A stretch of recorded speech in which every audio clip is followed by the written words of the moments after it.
हाय दोस्तों, आप सभी को मेरा नमस्कार। मैं अजय स्टार एलएलबी एकेडमी के तरफ से उपस्थित हुआ हूं आप लोगों को मानवाधिकार विधि पढ़ाने के लिए। जैसा कि मानवाधिकार विधि के अंतर्गत मैंने जो है कुछ विधुओं को पढ़ा चुका है। इससे पहले मैंने 4 वीडियो अपलोड कर चुका है। जो ये 5वां वीडियो आपका ये बन रहा है, ये जो है UDHR 1948 से संबंधित है, यानी universal declaration of human rights. यानी universal declaration of human rights का क्या मतलब होता है? मानव अधिकारों की सार्वभौमिक घोषणा। यानी जो अंतर्राष्ट्रीय जो समझौते हैं, तो जिसमें सबसे सर्वप्रथम अगर स्थान किसी का आता है तो वो आता है स्थान UDHR का, मानव अधिकारों की सार्वभौमिक घोषणा। 10 दिसंबर 1948 को संयुक्त राष्ट्र की सभा द्वारा इसे पारित किया गया। इसके जो भी सदस्य राज्य हैं, उस समय में 58 लोग थे, जिसमें 50 लोगों ने समर्थन दिया था। कुछ लोगों ने, जो बाकी जो शेष बचे थे, इसका विरोध भी नहीं किए और इसका अनुसरण भी किया गया। जैसा कि मैंने पूर्व में बताया है कि ये जो मानव अधिकारों का जो अंतर्राष्ट्रीय दस्तावेज है, उसी दस्तावेज के अंतर्गत एक आपका मानव अधिकारों की सार्वभौमिक घोषणा आता है। द्वितीय विश्व युद्ध के पश्चात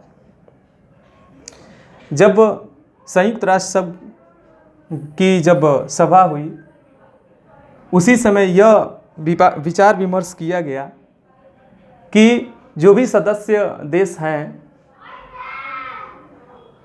वो सभी लोगों ने यह सोचा कि पूरे विश्व स्तर पे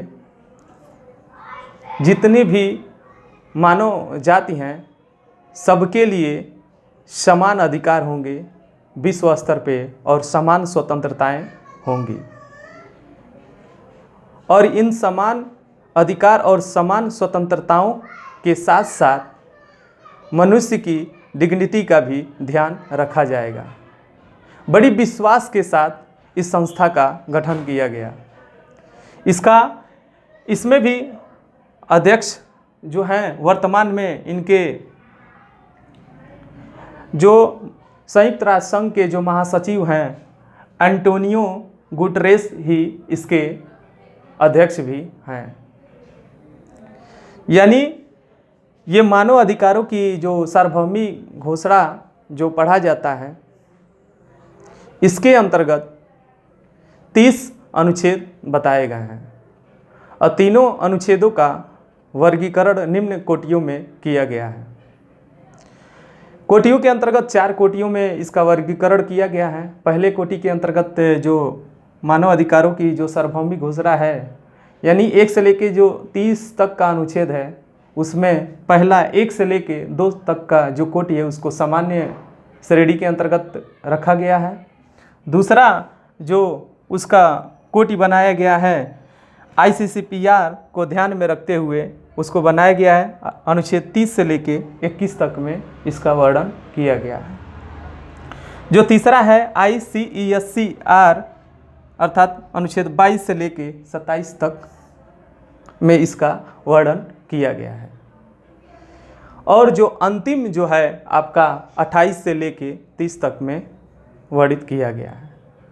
यानी मानव अधिकारों की सार्वभौमिक जो घोषणा है, संयुक्त राष्ट्र की सभा द्वारा 10 दिसंबर 1948 को पारित किया गया था। इसके जो भी सदस्य देश हैं, सारे लोगों ने इसे स्वीकार किया था।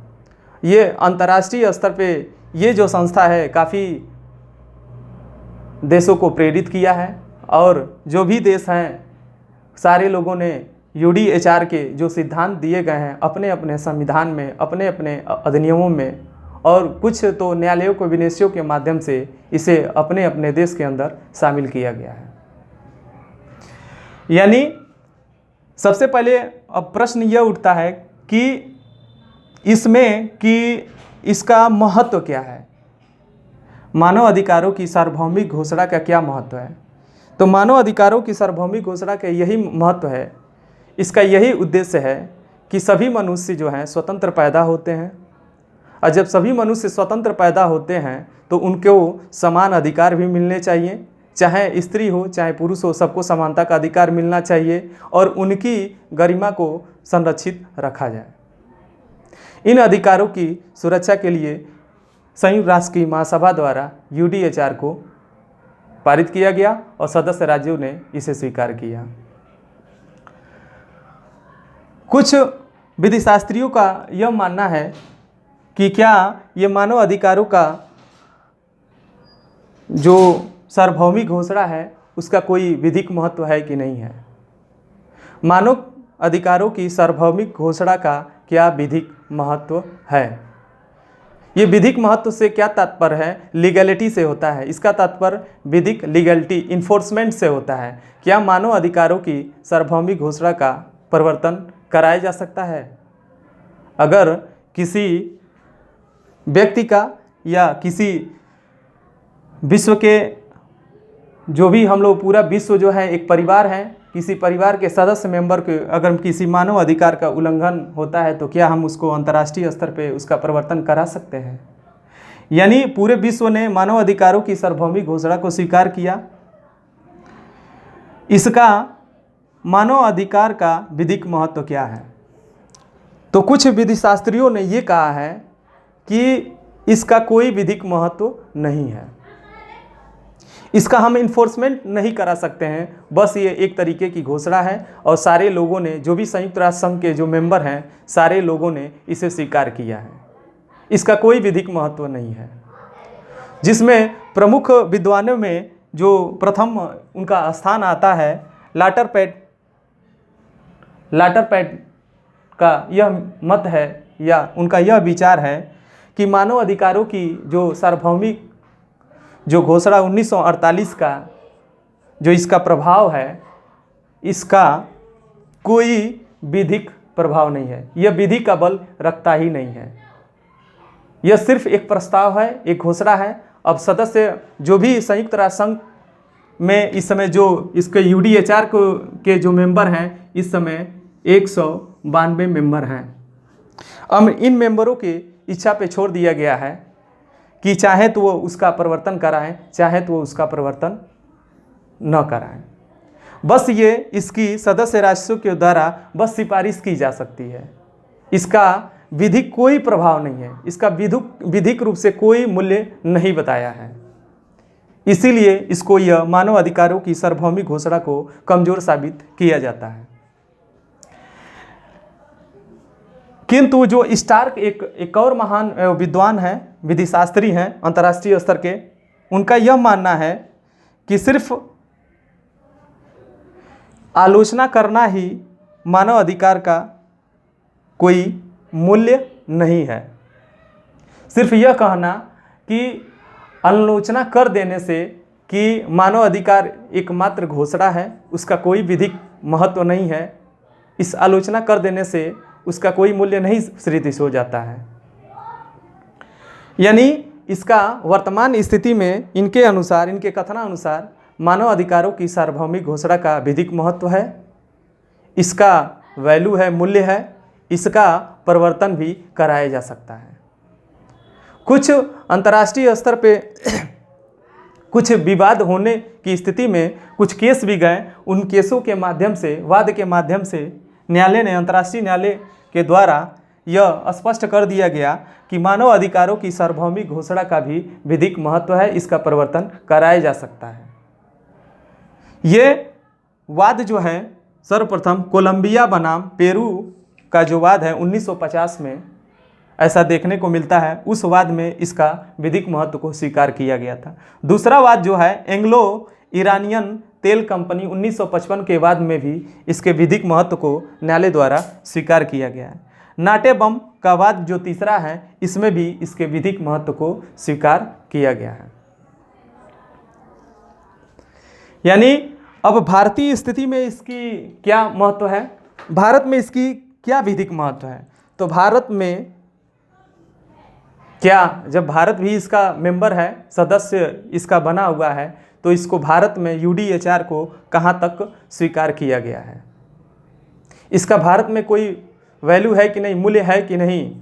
तो जैसा कि आप जानते हैं कि इसका भारत में प्रभाव है, इसका विधिक महत्व है। तो इसमें ये जो है इसका प्रभाव या विधिक महत्व है, जो वाद है केशवानंद भारती बनाम केरल राज्य के वाद में एकदम न्यायालय द्वारा ने एकदम स्पष्ट कर दिया गया, यह घोषणा कर दी गई कि मानव अधिकारों की जो सार्वभौमिक घोषणा है उसके महत्व को भारतीय संविधान में भी स्वीकार किया गया है, भारतीय संविधान के भाग 3 में भी स्वीकार किया गया है, और जो भी संसद के द्वारा अधिनियम बनाए गए हैं उसके द्वारा भी मानव अधिकार की सार्वभौमिक घोषणा के महत्व को स्वीकार किया गया है। अभी अर्थात देखा जाए 1993 का मानव अधिकार संरक्षण अधिनियम में भी उसके झलक को देखने को आपको मिलेगा, उसमें भी इसे स्वीकार किया गया है।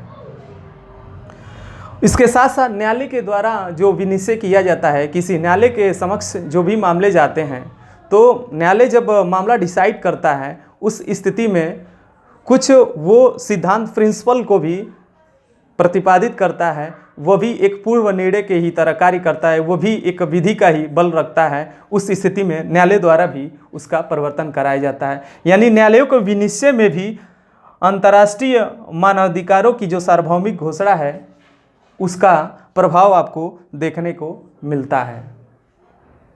यानी ये ऑल ओवर अगर देखा जाए तो प्रारंभिक स्थिति में यह था कि मानव अधिकारों की सार्वभौमिक घोषणा का कोई विधिक महत्व नहीं था, ये कोई कानूनी प्रभाव नहीं रखता था, इसका न्यायालय द्वारा परिवर्तन नहीं कराया जा सकता था। जो भी सदस्य, जो भी देश हैं, संयुक्त राष्ट्र संघ के जो मेंबर हैं, यूडीएचआर के मेंबर हैं, वो उनकी इच्छा पर निर्भर करता था। बस सरकारें उनसे सिफारिशें कर सकती थीं कि मानव अधिकार का उल्लंघन हो रहा है तो उसका विधिक रूप से पालन कराया जाए, ये बस सिफारिश की जाती थी। लेकिन आगे चल के इसके विधिक महत्व को पूर्व में मैंने जैसे कोलंबिया बनाम पेरू के वाद में और केशवानंद भारती स्थिति में केशवानंद भारती बनाम केरल राज्य के मामले में स्पष्ट कर दिया गया कि इसके विधिक महत्व को भी स्वीकार किया गया है।